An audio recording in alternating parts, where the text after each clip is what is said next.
Ingibjörg Sólrún Gísladóttir, formaður Samfylkingarinnar og utanríkisráðherra bjartsýn á það að Sjálfstæðisflokkurinn skipti kúrs í Evrópumálum. Sjáum hvað kemur út úr miðstjórnarfundi hjá þeim á morgun, segir hún. Við hittum hann í dag og byrjuðum á því að spyrja út í lánið frá Alþjóðagjaldeyrissjóðnum. Já, við töldum auðvitað að Alþjóðagjaldeyrissjóðurinn væri bara sérmál og það ætti að afgreiðast sérstaklega og væri alveg óskipt þessum Icesave-reikningum.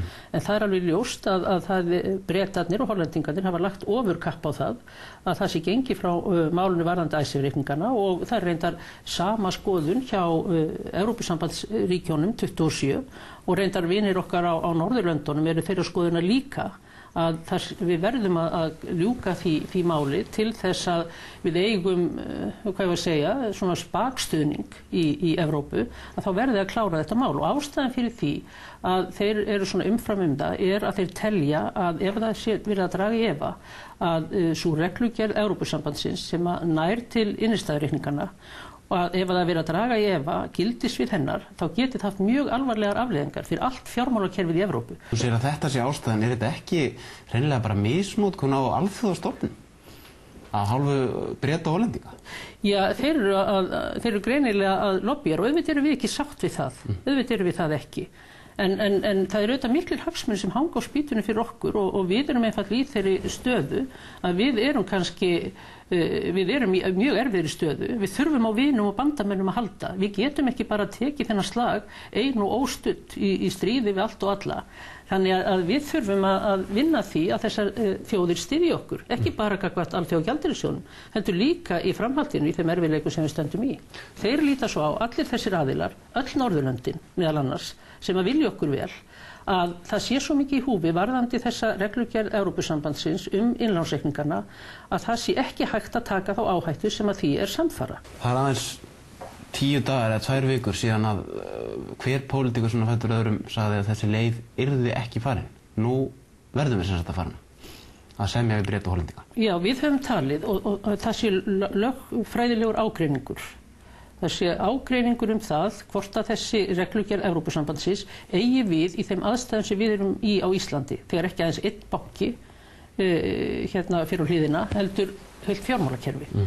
En eins og ég segi, þeir telja einfaldlega að þessi ágreiningur og þessi réttaróvissa megi ekki rísa vegna þess að það geti haft svo alvarlegar afleiðingar fyrir fjármálakerfi. Við erum ekki mikill í samningsstöðu. Þýðir það þau ekki ef við förum í að semja við Breta og Hollendinga þá þýðir það bara einfaldlega að við göngum á þeirra kröfum? Varðandi Icesave? Nei, við erum auðvitað í ákveðinni samningsstöðu. Hún er kannski þröng, en þetta er einhver síður samningsstaða og það sem við getum kannski samið það er með hvaða hætti þessar þjóðir koma til móts við okkur. Hver er versta mögulega niðurstaða? Hvað þurfum við að borga mikið ef Bretar og Hollendingar slaka ekkert á sínum kröfum? Já, mér hefur skilist að þetta geti alveg hlaupið frá kannski 100 milljörðum íslenskra króna og upp í 400 milljarða. Menn hafa talað að brúttóskuldin sé kannski eitthvað 640 milljarðar, þá bæði Hollendingar og Bretar. Það geti verið brúttó í mesta lagi.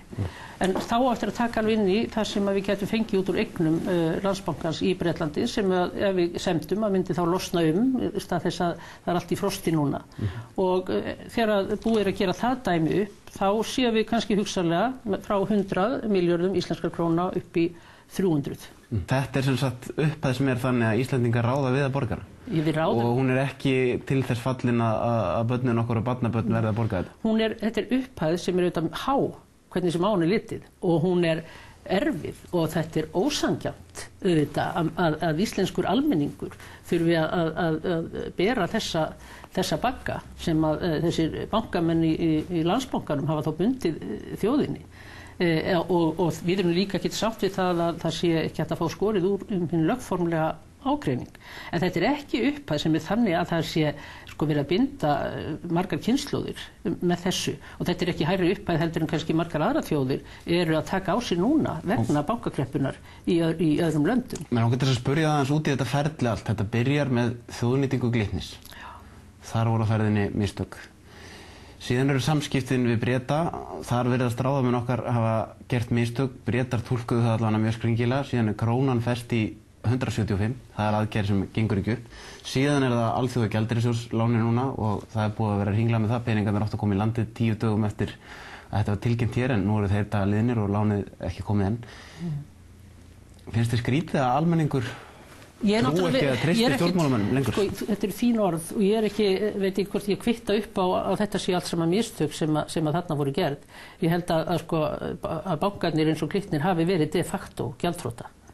Og ég ætla ekki að fara yfir þennan listaðinn, en það er auðvitað margt sem gerist þegar farið er að skoða málin eftir að svona gjaldþrot koma upp í fjármálakerfinu. Ætli sé ekki bara eins og í öðrum gjaldþrotamálum.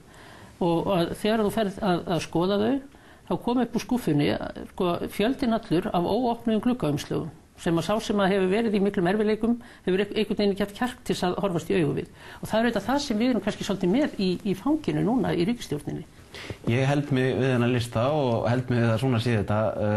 Með tilliti til þess er ekki nokkuð ljóst að ef það á að nást eitthvað þjóðarsátt hérna, þá þurfi að verða breytingar á ríkisstjórninni saman þú það verður sömu flokkar, að það verði að skipta út fólki eða fá inn einhvern úr verkalýðshreyfingunni eða samtökum atvinnulífsins til þess að það náist eitthvað sátt í samfélaginu. Nei, ég tel það nú ekki forsendu fyrir því. Ég held að forsenda fyrir því að við náum sátt í samfélaginu er að það komi, að fólk trúi því að það verið gripið til raunhæfra aðgerða til þess að tryggja hag heimilanna, raunhæfra aðgerða til þess að fyrirtækin í landinu geti gengið, raunhæfra aðgerða til þess að hér geti þróast gjaldeyrismarkaður og gjaldeyri geti bæði komið inn í landið og eins að fólk geti fengið gjaldeyri til þess að kaupa þá þjónustu og vöru sem það þarf á að halda. En stöldrum hans við það mitt.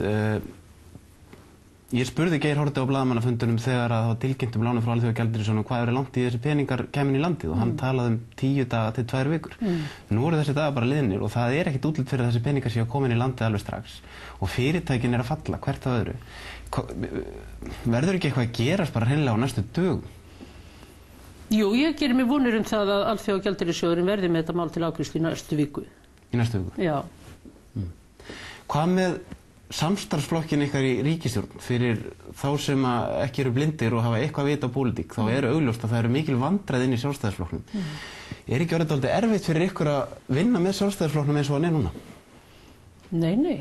Ég meina, umræður í Sjálfstæðisflokknum og hugsanlega deilur þar hafa ekkert smitað inn á ríkisstjórnar samstarfið. Þar erum við bara fyrst og fremst í því núna að róa ákveðin lífróður og við erum öll ákveðin í því að gera það að fyllstu heilindum og einurð og þessar deilur ef þær eru innan Sjálfstæðisflokksins hafa ekki smitað þar inn. Bókun Össurar Skarphéðinssonar á ríkisstjórnarfundum að Davíð Oddsson vinni ekki í ykkar umboði, var það með þínu samþykki? Það sem sagt er í ríkisstjórn ræðum við ekki út á við. En nú er þessi bókum búin að koma í fréttur og henni hefur ekki verið mótmælt? Nei, það hefur enginn rætt þau mál við fjölmiðla. Nú hef ég það eftir kjörnum fulltrúa Samfylkingarinnar, hann orðaði það svona við mig, það er mjög stór hópur innan Samfylkingarinnar sem að pressar á það sé sagt við Sjálfstæðisflokkinn Davíð Oddsson burt, göngum í ESB eða stjórnarslit. Þetta séu valkostir. Það er mikil óþreyja í Samfylkingunni varðandi Evrópusambandsmálin. Við teljum að þetta sé algjört nauðsynjamál og það verði að fara fram hér pólitísk umræða það mál og þjóðin þurfi að taka afstöðu til málsins með einum eða öðrum hætti. Og það skiptir líka miklu máli fyrir fólki í landinu að vita hvert stefnan er tekin. Það væri augljóslega stór yfirlýsing út í samfélagið ef að Seðlabankastjóri er látið fara eða við lýstum því yfir og ætlum að ganga inn í Evrópusambandið.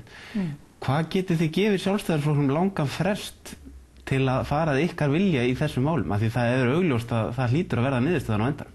Já, það er miðstjórnarfundur í Sjálfstæðisflokknum á morgun. Við skulum sjá hvað umræða verður þar. Gerðu þið vonir að annarkvort af þessum málum það geti jafnvel komið ný niðurstaða í Sjálfstæðisflokknum eftir hennar miðstjórn? Ég veit að það er heilmikil umræða í Sjálfstæðisflokknum Evrópusambandið og ég bara, og þegar maður horfist í augu, eða þegar maður sér stöðuna eins og hún er bara í samfélaginu, það er mikill þrýstingur á Evrópusambandsmálin hjá almenningi í landinu. Alþjóðasambandið er búið að gera þetta sínu stefnumáli. Innan samtaka atvinnulífsins er mikill þrýstingur í þessa veru og það er ekki hægt pólitík sem getur ekki skellt skolla yfir með þessu endalaust.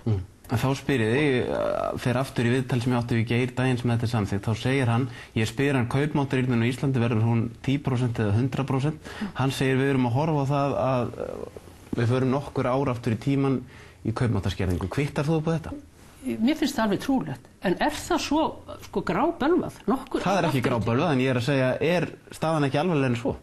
Nei, ég meina þær spár sem ég hef séð eru kannski með einhverjar 12% kaupmáttar skerðingu á árinu, næsta ári. En ég held ekki að þessir erfiðleikar séu það miklir að við ráðum ekki alveg ágætlega við þá. Ég held að við gerum það. Og við verðum ekkert mjög lengi að vinna okkur í gegnum þetta. Sú saga gengur að fulltrúar Alþjóðagjaldeyrissjóðsins hafi nánast hrökklast frá Íslandi út af því hvernig Davíð kom fram við það á sínum tíma. Kannast þú við þetta? Ég veit ekkert um það. Þú ekki heyrt þetta frá þínum fulltrúum úr bankaráði Seðlabankans? Nei, það hef ég ekki gert. En þarf ekki Seðlabankastjóri að víkja? Mín skoðun kunni í því. Ég tel að bankaráð Seðlabankans hefði átt alveg svo að stíga til hliðar og gefa forsætisráðherra þetta svigrúm til þess að setja yfir bankan einhvern þann einstakling sem gæti haft traust og trúverðuleika, ekki bara innanlands, heldur líka erlendis. Aðeins að máli sem í fjölmiðlunum núna, Ágúst Ólafur og Jón Ásgeir. Hvað finnst þér það mál? Mér fannst þetta ósmekklegt hjá Jóni Ásgeiri að vera að senda bréf að lögsækja formann nefndar hjá Alþingi. Skrýtið. Já. Þú kynntir niðurskurð í utanríkisráðuneytinu í gær, sem hljómar vel á þessum tímum, en það ekki svo að langstærstu hlutin af þessum niðurskurði bara niðurskurður og þróunaraðstoð? Jú, í krónum talið það stærsti hlutin, en það vegna þess að þróunaraðstoðin mjög stór þáttur í starfsemi utanríkisráðuneytis. Vegur miklu þyngra heldur en flest annað í okkar starfsemi. En þetta ekki bara því að lobbyismi vegna öryggisráðsins hættur? Nei, alls ekki. Og mér auðvitað þvert geð að þurfa að bera þarna niður, og ég þeirra skoðunar að við eigum leið og hægist að stefna ótrauð að því að ná 1000 markmiðunum í þróunarsamvinnu, því að ég tel að hún sé mjög mikilvæg.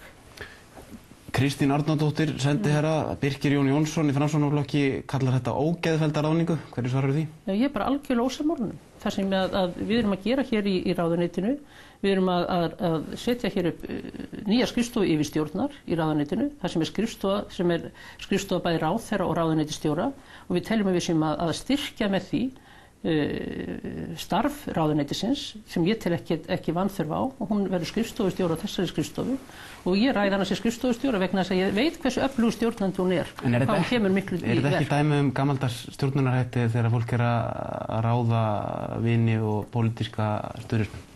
Nei, ég tel ekki, ég hef þetta svigrúm til þess að ráða skrifstofustjóra í þetta starf, og eins og ég segi, ég veit hversu öflug hún er, ég þekki það mjög vel, það þekkja fleiri sem hafa kynnst í meðal annars í Ráðhúsi Reykjavíkur. Mér ákveður að vitna aftur í kjörum fulltrúar Samfylkingarinnar sem ég ræddi við, og hann sagði líka ef að Ingibjörg Sólrún hefði ekki veikst, þá væri löngu búið að setja Sjálfstæðisflokkinn upp við vegg og það væri komin niðurstaða í seðlabankastjóra eða Evrópusambandið. Já, ég veit ekki hver þessi ónafngreindi fulltrúi sem þú ert alltaf að tala við en ég held að það er ómögulegt að tala með þessum hætti, alveg gersamlega ómögulegt, og mér finnst það verið haldið vel á málum í Samfylkingunni, í fjarveru minni. Ég hefði vissulega vilja vera meira með í öllum þeim aðgerðum og verkefnum sem búið að vinna. En þú hefði ekki gengið harðar að Sjálfstæðisflokknum eða þú hefði verið? Nei, ég er ekkert mjög hörð í horn að taka. Ég er svo sáttfús manneskja í eðli mínu. Talandi það, rétt að lokum, viðtalið við Morgunblaðið, þá talaði hans veikindi þín og þú sagðist á átt í New York einhverja bestu stundir sem þú manst eftir með manninu þínum þegar að þú máttir ekki gera neitt. Já, það var að því að þarna höfum við allan heimsins tíma. Það var okkur lá ekkert á, það var ekkert sem ítt á eftir okkur. Það er margar stundir sem við mátt saman hafa verið svona stolnar stundir, að manni hefur fundist það, því að það er alltaf einhver verkefni sem bíða, það er alltaf einhver skylda og það er alltaf allt annað sem hefur forgang. Þarna hafði samveran algjöran forgang, þannig þetta var alveg okkar bestu stundir. Ertu búin að fara þér of geyst? Að undanförnu? Ég vona ekki, en ég viðurkenni hins vegar fúslega að ég hef tilhneigingu til þess. Ég kann mér ekkert mjög mikið hóf þegar kemur að vinnu.